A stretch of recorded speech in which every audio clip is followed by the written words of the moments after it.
Hi everyone, this is Chris from Deus Ex Machina. I usually don't do vlogs, specifically because I prefer going off a script and I don't like having my face on camera because I have ADHD, so I generally go off the cuff. I talk for long periods of time, I'll go off topic, and I'll have large gaps where I can't even finish a complete. Anyway, so we just came back from the Kelowna Fan Expo. We still have all the junk here to unpack. I love going to Kelowna, not just for the Fan Expo in general. It's a great place to visit. It's beautiful, wonderful wine country, great beaches. And I've been trying to kind of justify the expense in going to the Kelowna Fan Expo because it's a very small event.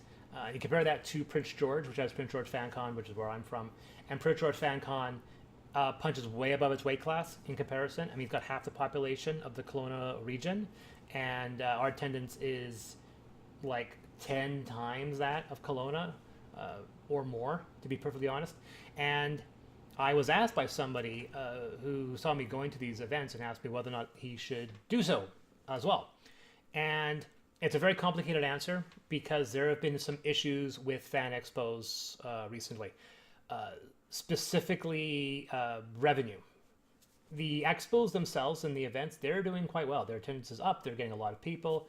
Their scope, there's more conventions opening up. If you have a population of higher than 50,000, you're going to eventually have a fan expo, and then you'll get people coming down and dressed up in cosplay and so forth. And it's a very popular event. But who I'm addressing are the vendors, not the convention organizers, and I'm not addressing the attendees. I'm addressing the people who run the vendor tables, whether it be a regular store vendor, business vendor, or if you're an artist for an artist alley. What you should expect and the issues that are forming from these conventions.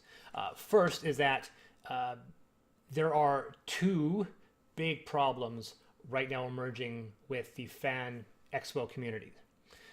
The first is the demographic of the attendance. And once again, I know this will be controversial, and I know I will probably upset some people, but this is unfortunately an observation I've seen now after probably a couple hundred hours attending conventions. Just because an event has 100,000 people or 80,000 people does not necessarily guarantee success. And the problem is, and this is where the controversy comes into, and that is comes on the subject of cosplay. Cosplay is a fantastic element of a convention. They're wonderful. They come to conventions, they dress up. Their outfits are, they range from the simple to the exquisite. We admire them. We take photos. There's one issue, though, if you're a vendor, and that is cosplayers don't buy. They don't. And I know there's some cosplayers say, oh, I come to conventions and I buy. And I go, unfortunately, you're the exception. Trust me, as observing from my standpoint, talking to other vendors, and after having attended several conventions, I can tell you with near certainty that cosplayers don't buy. They don't. A lot of times, they can't even carry their wallet. And most of the time, even if they could, their priority is to show themselves.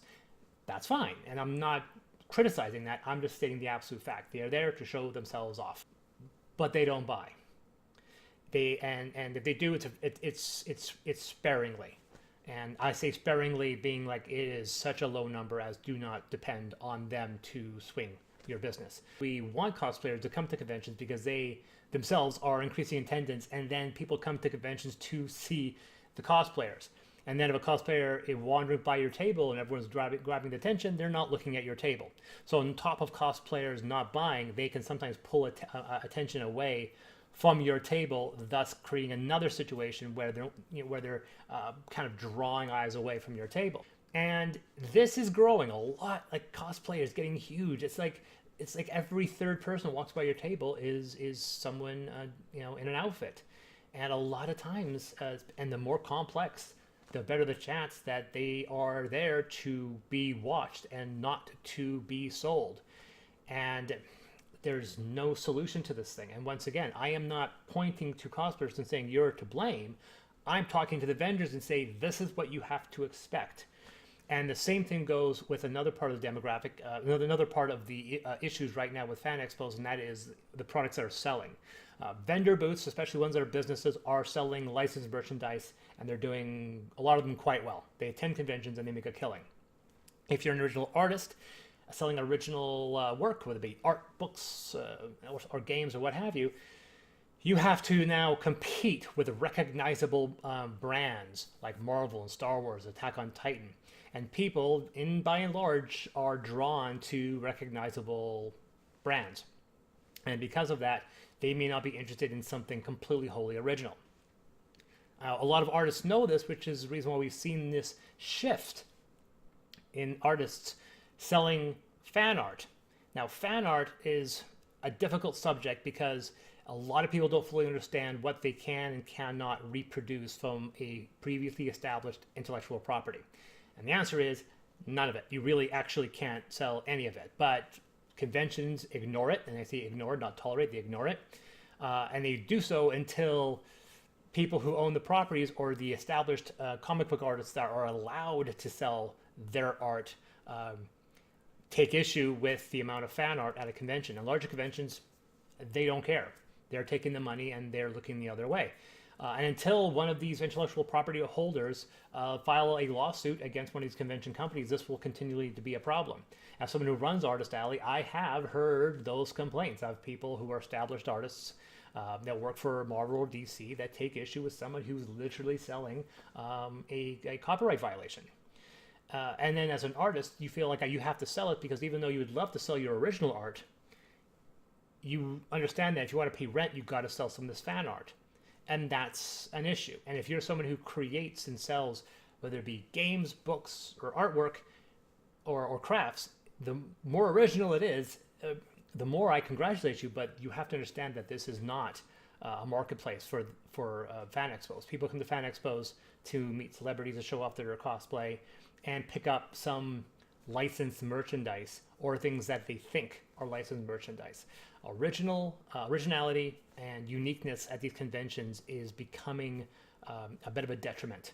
So if you're someone who's selling those kind of products, you have to know who your audience is. So my suggestion is, with the exception of these few fan expos that have shockingly larger engagements than other areas, like my hometown of Prince George, I heard Saskatoon is very similar, is to hit up the the dedicated focus conventions, the ones dedicated to role-playing, to gaming, to comics, to books, to crafts, and to art.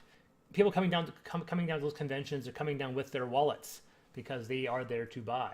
There's another local convention in town called Studio Fair, which is mostly all about crafts, and there's no cosplay at that convention. And I made more money at that convention than I did at any fan expo outside of Prince George. That's all of them. That's Vancouver, that's Calgary, that's Kelowna, that's all of them. I made more money at this craft fair than I did at any of those. And you have to be aware of that. So if you have a board game or a board game related product, you hit up a board game convention or a table convention, specifically those that are focused on the merchandising of product, not the playing of games, because that's kind of a subgroup that may not be as successful.